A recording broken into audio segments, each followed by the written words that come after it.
स्वागत है दोस्तों अपने YouTube channel IT technical course में।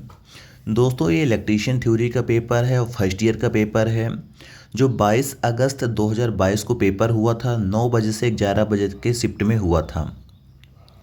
आज के इस पेपर में मैं बात करूंगा जो इलेक्ट्रीशियन थ्योरी के 38 क्वेश्चन इसमें से दिए गए हैं।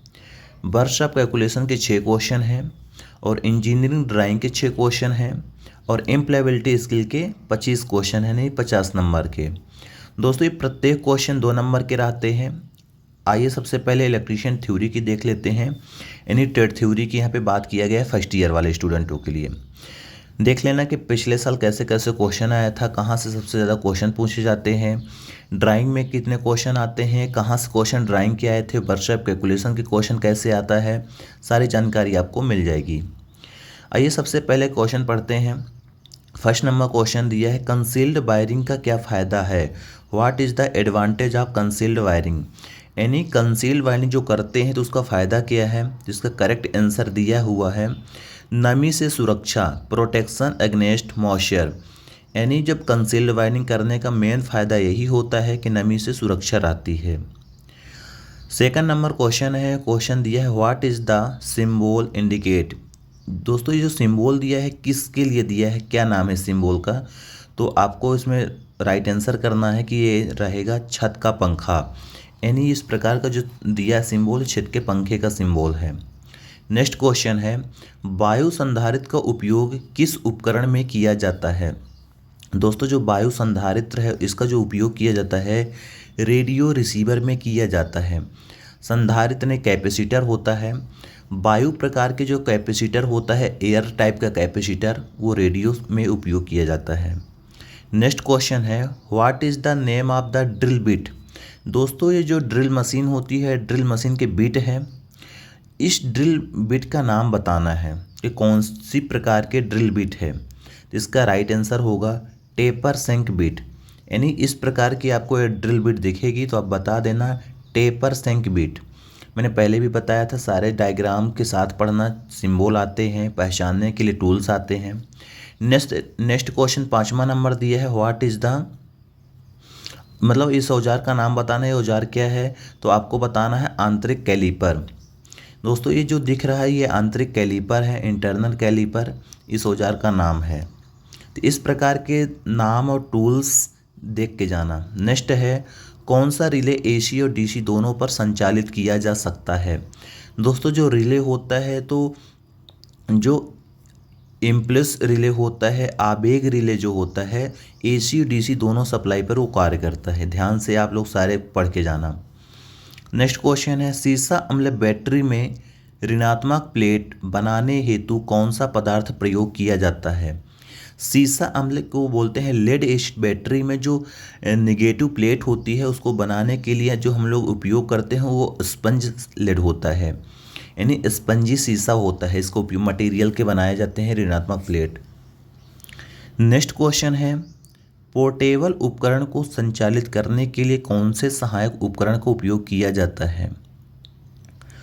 पोर्टेबल उपकरण जो होते हैं तो उसको हम लोग जो उपयोग करने के लिए, चलाने के लिए सहायक उपकरण का उपयोग करते हैं वो होता है आउटलेट सामान। ठीक, तो इस तरह के आईटीआई के जो एग्ज़ाम होते हैं उसमें क्वेश्चन आते हैं, सारे क्वेश्चन देख लेना। ट्रांसफार्मर में शीतलन विधि का क्या नाम है। यानी जो ट्रांसफार्मर में हम लोग कूलिंग करते हैं, कूलिंग का जो मेथड है उसका क्या नाम है, तो इसका राइट आंसर होगा तेल प्राकृतिक शीतलन। यानी हम तेल के द्वारा कूलिंग कर सकते हैं और प्राकृतिक यानी नेचुरल के द्वारा कूलिंग कर सकते हैं। नेक्स्ट क्वेश्चन है अचुंबकीय पदार्थ कौन सा है। दोस्तों यहाँ पे बताना है आपको कि अचुंबकीय what is the permanent magnet substance. यानी अचुंबकीय पदार्थ कौन सा है, यानी वायु है, एयर। यहाँ पे दिया है name of the part marks of x. दोस्तों यहाँ पे जो फाइल दी है, फाइल में यहाँ पे एक्स से दर्शाया गया है। इस एक्स वाले पार्ट का नाम बताना है, जहाँ पे ये खाली दिखा है एक्स लिखा है। दोस्तों इसका नाम होता है हील। बहुत प्रकार की फाइल होती है, फाइल को ध्यान से पढ़ के जाना। नेक्स्ट क्वेश्चन है 12वां number what is the name of the soldering method. दोस्तों ये सोल्डरिंग विधि दिखाया है कि किस प्रकार की सोल्डरिंग की कर रहे हैं अपन लोग। इस प्रकार के सोल्डरिंग का नाम होता है सोल्डरिंग गन। जो सोल्डरिंग का चित्र दिया है सोल्डरिंग गन बोलते हैं। नेक्स्ट क्वेश्चन है 13वां number, what is the name of the tools. इस टूल्स का नाम बताना है किस प्रकार की प्लायर है दोस्तों। ठीक, तो इसका राइट आंसर होगा diagonal cutting plier. Right answer diagonal cutting plier. Next question है क्वेश्चन नंबर 14 नंबर है, व्हाट इज़ द नेम। दोस्तों ये जो टूल्स दिया है या टूल्स बोले या सिंबल बोले तो इसका नाम बताना है। इस फ्यूज का नाम है हाई रैप्चरिंग क्षमता फ्यूज। दोस्तों HRCF प्रकार का फ्यूज है। नेक्स्ट क्वेश्चन है, संक्रमण का कारण कौन सा व्यावसायिक स्वास्थ्य जोखिम है। जैविक नुकसान। दोस्तों जो संक्रमण का कारण होता है वो जैविक के कारण ही होता है। नेक्स्ट क्वेश्चन है क्वेश्चन नंबर 16 है, 4 लैंप को नियंत्रित करने के लिए गोदाम वायरिंग सर्किट में कितने 2 तरह के स्विच आवश्यक होते हैं। यानी जो 4 लैंप को हमें चालू करना है बंद करना है गोडाउन वायरिंग के लिए, उसके लिए तो 3 स्विच की ज़रूरत पड़ती है। अगला क्वेश्चन है, एक शाखा खुली होने पर समानांतर परिपथ में क्या प्रभाव होगा। यदि एक शाखा खुली है तो समानांतर परिपथ में उस शाखा में धारा नहीं बहेगी। यानी कोई भी सर्किट ओपन है तो जिस सर्किट को ओपन किया गया है, जिस सर्किट ओपन है उस सर्किट में करंट नहीं बहेगी। राइट आंसर इसका C नंबर होगा। अगला क्वेश्चन है, ट्रांसफार्मर तेल में नमी को प्रवेश करने से रोकने के लिए ब्रीदर में किस सामग्री का उपयोग किया जाता है। सबको पता है कि जो कंजर्वेटर में एयर जाती है ब्रीदर के माध्यम से, तो नमी जो जाती है नमी को सोखने के लिए हम लोग सिलिका जेल का उपयोग यहाँ पे कर लेते हैं आसानी से। अगला क्वेश्चन है, सीसा अम्ल सेल में विद्युत अपघट्ट की तरह क्या उपयोग किया जाता है। यानी जो इलेक्ट्रोलाइट के लिए हम लोग जो उपयोग करते हैं वो होते हैं सल्फ्यूरिक अम्ल H2SO4। लेड एसिड बैटरी में जो सल्फ्यूरिक अम्ल का उपयोग किया जाता है इलेक्ट्रोलाइट के रूप में। दोस्तों यहाँ पे नेक्स्ट है, हैमर का चित्र बताया गया है, आपको बताना है किस प्रकार का हैमर है यानी हथौड़ी है। तो इसका राइट आंसर होगा क्ला हैमर, यानी क्ला हथौड़ा बता सकते हो। तो सारे टूल्स पहचान के जाना आपके लिए बहुत फ़ायदेमंद रहेंगे। नेक्स्ट क्वेश्चन ये जैसे दिया है, केबल है। केबल में मैंने बताया था टाइप्स ऑफ केबल के कोर होती है, लेयर होती हैं। तो जो एक्स यहाँ पे दिखा रहा है, तो अब बताना है कौन सी लेयर है यहाँ पे दी गई है। अब इसका नाम बताना है आपको, जो यहाँ पे एक्स लिखा हुआ है। आइए जानते हैं क्या ऑप्शन दिया है। ऑप्शन में दिया है बेंडिंग, राइट आंसर होगा बेंडिंग। मैंने बताया भी था बेंडिंग क्यों करते हैं, आर्मरिंग क्यों करते हैं, तो ये सारी चीज़ आप पढ़ के रखना। इसका राइट आंसर अभी होगा बेंडिंग। 22वां नंबर क्वेश्चन है, BIS का पूर्ण रूप क्या है।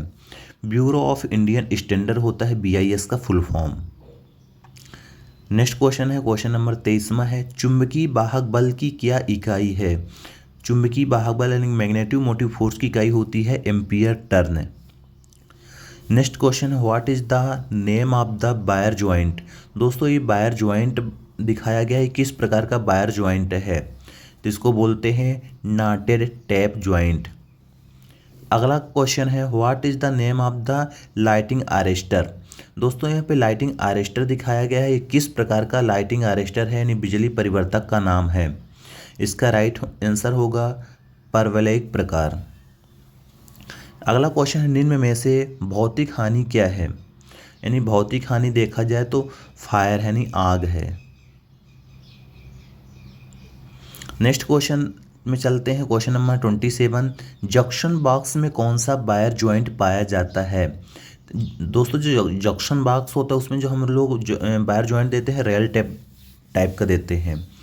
क्वेश्चन नंबर अगला है, यूजी केबल में फेज कंडक्टर की तुलना में न्यूट्रल कंडक्टर का आकार क्या है। यानी जो फेज का वायर होता है तो अर्थ वाला वायर उससे आधा होना चाहिए, फेज चालक से आधा होता है। न्यूट्रल वाला, न्यूट्रल को बोलते हैं अर्थ। अगला क्वेश्चन है, यदि ऊर्जा मीटर डिस्क बिना किसी लोड के लगातार घूमती है तो कौन सी त्रुटि है। यानी जब एनर्जी मीटर किसी भी लोड के घूम रहा है तो उस गलती को, उस त्रुटि को हम लोग क्रिम्पिंग त्रुटि बोलते हैं। राइट आंसर C नंबर होगा 29 का। क्वेश्चन नंबर 30वां है, इलेक्ट्रोलिसिस के दौरान कौन सा भाग इलेक्ट्रॉन खो रहा है। इलेक्ट्रोलिसिस के दौरान एनोड भाग इलेक्ट्रॉन को खो देता है। ठीक, अगला क्वेश्चन पे आते हैं, वायरिंग के ट्री सिस्टम किस स्थान पर सबसे उपयुक्त है? बहुमंजिला भवन।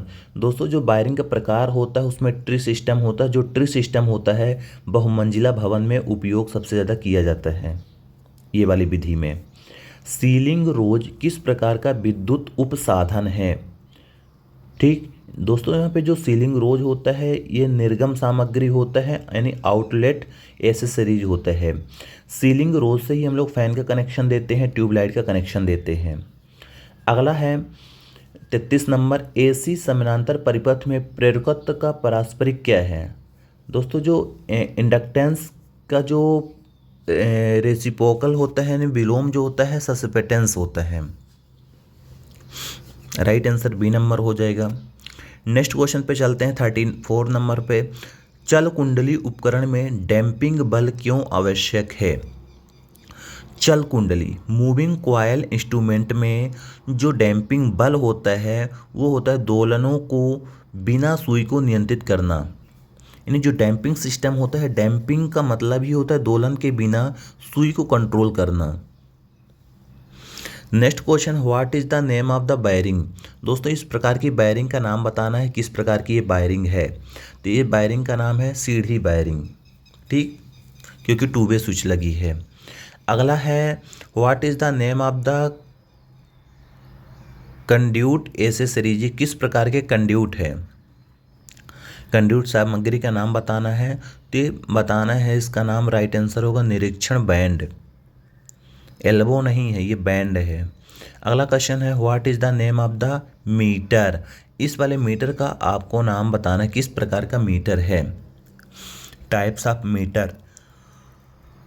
इसी प्रकार के क्वेश्चन आते हैं आईटीआई वाले स्टूडेंटों के लिए। ये है डीसी मल्टी रेंज मीटर। तो सारे चीज़ ध्यान से पढ़ के आपको जाना है। Next, what is the name of the transformer? इस वाले ट्रांसफार्मर का नाम बताना है, ये आपको डायग्राम दिया गया है, अब आपको पहचानना है, बताना है। तो इसका राइट आंसर होगा कोर प्रकार का ट्रांसफार्मर, ठीक। अगला क्वेश्चन है, अभी थ्योरी के क्वेश्चन चल रहे थे, अब आएंगे वर्कशॉप कैलकुलेशन के। वर्कशॉप कैलकुलेशन के 6 क्वेश्चन आते हैं। फर्स्ट नंबर क्वेश्चन है, पानी का क्वथनांक क्या होता है? यानी दोस्तों जो पानी का क्वथनांक होता है बॉइलिंग पॉइंट, यानी पानी 100 सेंटीग्रेड पर उबलने लगता है। इसका राइट आंसर होगा डी नंबर। मैथ के क्वेश्चन देख लेना कैसे आता है। 0.456 दशमलव भिन्न को प्रतिशत में बदलना है, यानी दशमलव दिया है, इतनी संख्या दी है, अब आपको परसेंटेज में बदलना है। परसेंटेज में बदलने के लिए आप यहाँ पे 100 से वो कर देंगे, डिवाइड कर देंगे, परसेंटेज में हो जाएगा। राइट आंसर सी नंबर होगा 45.6। इसका right answer C number correct हो जाएगा। सरल क्वेश्चन आते हैं, बस आपको पढ़ के जाना है, रिवीजन करके जाना है, तो आपको कोई भी छूटने वाला क्वेश्चन नहीं, बहुत सरल क्वेश्चन आ रहे हैं। आइए नेक्स्ट क्वेश्चन पे चलते हैं। अब आपको इसको करने के लिए मैंने जैसे कि बताया कि 100 से डिवाइड कर दोगे तो आपको 45.6 आ जाएगा। अगला क्वेश्चन है, एक आयत का परिमाण क्या होगा जिसकी लंबाई एवं चौड़ाई 20 सेंटीमीटर और 18 सेंटीमीटर है। यानी एक आयत दिया गया है जिसकी लंबाई 20 सेंटीमीटर है और चौड़ाई 18 सेंटीमीटर है, तो उसका परिमाप निकालना है। परिमाप निकालने का फार्मूला होता है, वो जैसे फार्मूला आप लगाओगे तो तुरंत निकल जाएगा, यानी 76 सेंटीमीटर।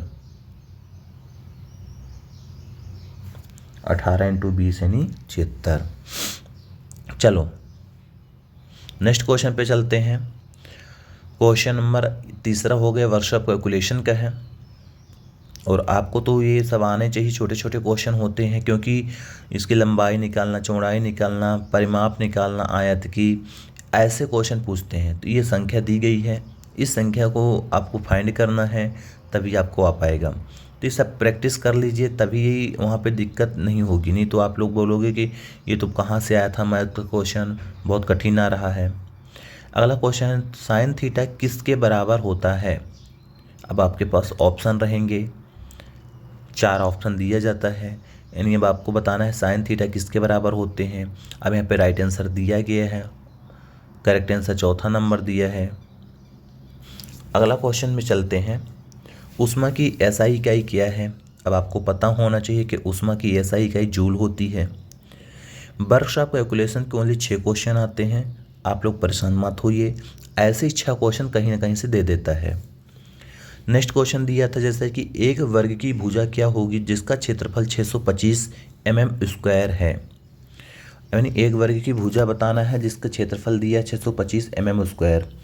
तो इसका करेक्ट आंसर हो जाएगा 25 mm। सिर्फ 6 क्वेश्चन आएंगे मैथ के। इसके बाद अपन चलते हैं ड्राइंग में। ये आ गया इंजीनियरिंग ड्राइंग। अब आपको बताना है इंजीनियरिंग ड्राइंग में फर्स्ट नंबर क्वेश्चन दिया है, मानक के अनुसार सर्कल में कौन सा आयाम सही ढंग से चिन्हित है। जैसे दिया गया है, ये जो सर्कल दिया है, सर्कल का सही ढंग कौन सा है। अब इसका जो राइट आंसर होगा डी नंबर सही दिखा रहा है, यानी करेक्ट नंबर डी होगा राइट आंसर। नेक्स्ट है identify the conventional symbol of the material. ये जो पारंपरिक प्रतीक है यानी पारंपरिक सिंबल का बताना है किस प्रकार का है, यानी लकड़ी का ये सिंबल है, इस प्रकार की लकड़ियाँ होती है। नेक्स्ट क्वेश्चन है मानक के अनुसार कौन सा तीर शीर्ष सही है। इस ऐसा कौन सा जो तीर का निशान है जिसका शीर्ष सही है। राइट आंसर सी नंबर है करेक्ट।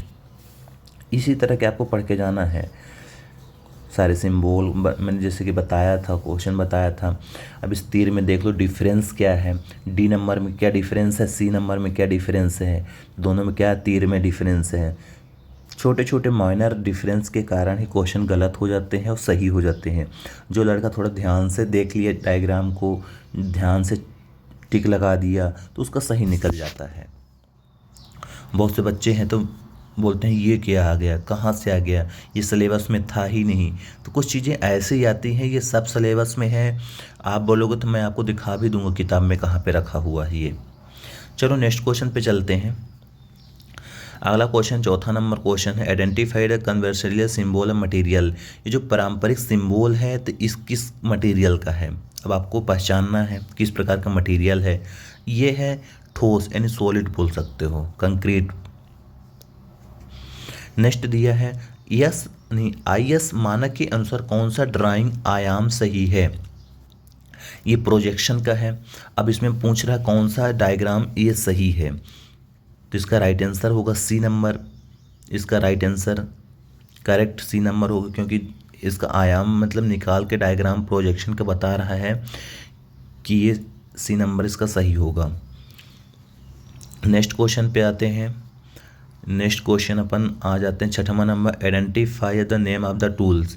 अब इस टूल्स का नाम बताना है, सबको मालूम होना बाल पिन हैमर है ये, ठीक, क्योंकि एक साइड बाल दिया हुआ है, बाल पिन हैमर है ये, बाल साइड दिया गया है। चलो नेक्स्ट क्वेश्चन पे आते हैं इम्प्लॉयबिलिटी स्किल, क्योंकि इम्प्लॉयबिलिटी स्किल के 25 क्वेश्चन आपको देखने को मिलेंगे वहाँ भी यहाँ भी। एंसर शब्द में कौन सा मूक अक्षर है। एंसर शब्द में जो आंसर दिया गया है इस शब्द में कौन सा मूक अक्षर, मूक अक्षर का मतलब होता है साइलेंट लेटर, ठीक। तो इसका राइट आंसर होगा W। इसमें से साइलेंट जो दिया गया है W है। इसका राइट आंसर सी नंबर होगा। इम्प्लॉयबिलिटी स्किल का पेपर ऐसे ही आपका पेपर आएगा ऑनलाइन में। नेक्स्ट है बोलने में बाधा क्या डालता है, ठीक। अब आपको थोड़ा दिमाग लगाना है।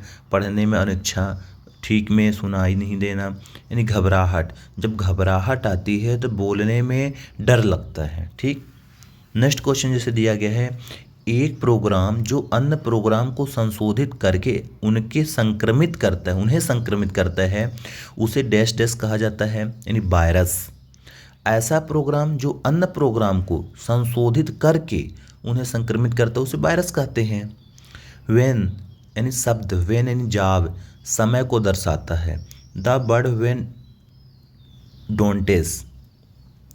नेक्स्ट क्वेश्चन है मौखिक संचार ओरल कम्युनिकेशनल का कौन सा लाभ नहीं है। It is for record. Next question है बेरोजगारी दर क्या है। अगर श्रम बाल में 125 मिलियन लोग हैं, 100 मिलियन लोग कार्यरत हैं और 25 मिलियन नहीं, तो बेरोजगारी का जो दर है 25% है। यानी 125 मिलियन में से 100 लोग काम करते हैं, यानी 125 लोगों में से 100 लोग काम करते हैं और 25 लोग नहीं करते, यानी 20% बेरोजगार हैं। ठीक, थोड़ा सा आपको भी दिमाग लगाना है कि कह क्या रहा है क्वेश्चन, क्योंकि क्वेश्चन सरल आते हैं। यदि आपने थोड़ा सा भी दिमाग लगा लिए तो क्वेश्चन पकड़ लिए तो सही आंसर कर सकते हो। ऐसे क्वेश्चन आते हैं, आइडिया होना चाहिए।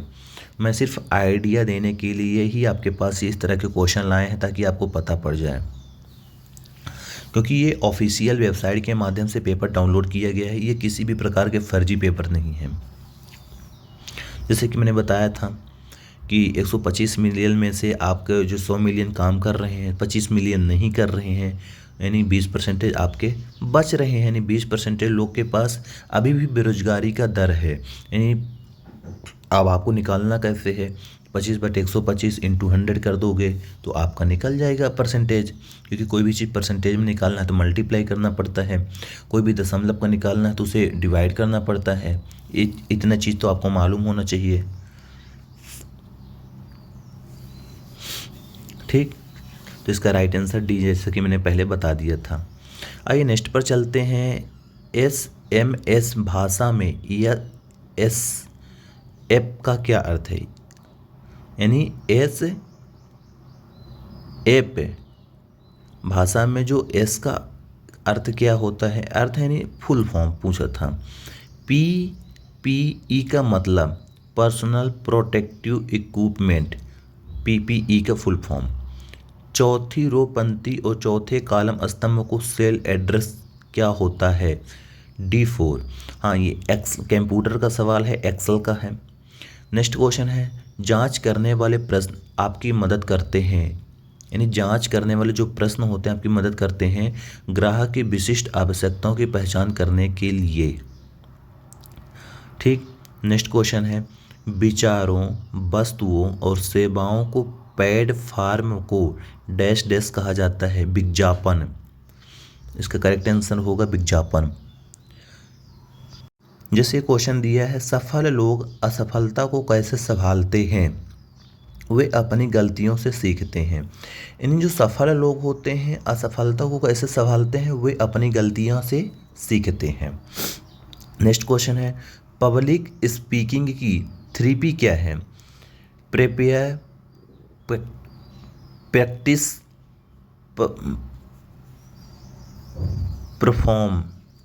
नेक्स्ट क्वेश्चन है, ISO 1901 पंजीकरण में अंतिम चरण क्या है? प्रमाण और लेखा परीक्षा, certification and audit. Next question जैसे दिए, निम्नलिखित में से कौन सी वेबसाइट नौकरी खोजने के लिए लोकप्रिय नहीं है? ट्विटर। जैसे लिंक्डइन में खोल सकते हो, नौकरी काम में खोल सकते हो, सोर्स में खोल सकते हो, मगर ट्विटर में आपको नौकरी का सोर्स नहीं मिलता है। ट्विटर एक सोशल मीडिया है जिसमें अपन ट्विटर के माध्यम से कोई संदेश ले सकते हैं, भेज सकते हैं, यही कर सकते हैं। अगला क्वेश्चन चलते हैं अगले क्वेश्चन की ओर।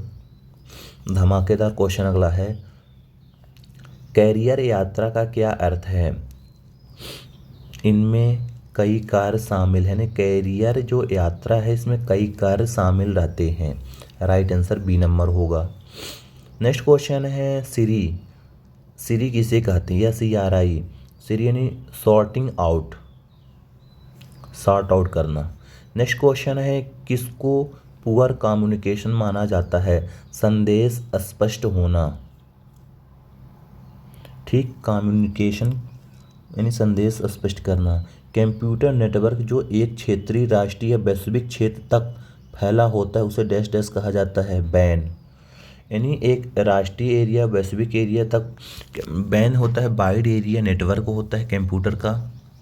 नेक्स्ट है, जन्म तिथि, अस्थाई पता जैसी जानकारी रिज्यूम में किसी के डैश डैश का हिस्सा होती है? यानी व्यक्तिगत। किसी का जो रिज्यूम होता है यानी बायोडाटा होता है उसमें जो डेट ऑफ बर्थ होता है, एड्रेस होता है, पूरी जो जानकारी होता है तो व्यक्तिगत पर्सनल जानकारी होती है। नेक्स्ट क्वेश्चन है, जब आप किसी व्यक्ति से बात करते हैं तो आप व्यक्ति को मित्रतापूर्वक तरीके से देखें। यानी जब हम किसी दोस्त या भाई से बात करें तो उसको थोड़ा अच्छे से देखें। नेक्स्ट क्वेश्चन है, अधिनियम की कौन सी योजना श्रमिकों के लिए स्वास्थ्य बीमा आवश्यकताओं को प्रदान करती है? इसका राइट आंसर होगा कर्मचारी राज्य बीमा अधिनियम। करेक्ट आंसर सी नंबर होगा। नेक्स्ट क्वेश्चन पे चलते हैं। 23वां नंबर क्वेश्चन है, एक कार्यकर्ता उपलब्ध संसाधनों का उपयोग करके सर्वोत्तम उत्पादन लेने में मदद करता है। ऐसे कार्यकर्ताओं को डैश डैश कहा जाता है, उत्पादक कहा जाता है। राइट आंसर इसका जो होने वाला है वो होगा ए नंबर। नेक्स्ट क्वेश्चन की ओर आते हैं 24 का। ऐसे गुण हैं जिनके नकारात्मक माना जाता है और जिन पर काम करने की आवश्यकता होती है उसको बोला जाता है व्यक्तिगत कमजोरियां। राइट आंसर ए नंबर होगा। 24 नंबर क्वेश्चन यानी एम्प्लॉयबिलिटी स्किल के भी 25 क्वेश्चन आते हैं। ये 25वां क्वेश्चन आपके सामने है। कौन सा कारक व्यावसायिक स्वास्थ्य और सुरक्षा से संबंधित नहीं है? इसका राइट आंसर होगा ए नंबर यानी वेतन यानी सैलरी। तो इस प्रकार के ITI में क्वेश्चन आते हैं, आप लोग ध्यान से देखना। 25 क्वेश्चन एम्प्लॉयबिलिटी स्किल के करा दिए मैंने। 6 क्वेश्चन वर्कशॉप कैलकुलेशन की जैसे मैंने करा दिया था। एम्प्लॉयबिलिटी स्किल के 25 करा ही दिया। ड्राइंग के 6 क्वेश्चन करा दिए और थ्योरी के 38 क्वेश्चन करा दिए, यानी सारे क्वेश्चन करा दिए। सारे क्वेश्चन 2-2 नंबर के थे। अब आपको जो तैयारी करना है तो कुछ इसी से संबंधित करनी है। ये चीज़ें ध्यान से रखना। पेपर आता है इसी तरह के आएगा, आपके साल भी आएगा इसी तरह। कोई निमी का पैटर्न नहीं, कोई नया पैटर्न नहीं, कोई कुछ नहीं। बस आपको अच्छे से पढ़ के जाना है। सारी चीज़ पढ़ के रखोगे तो कोई दिक्कत नहीं आएगी।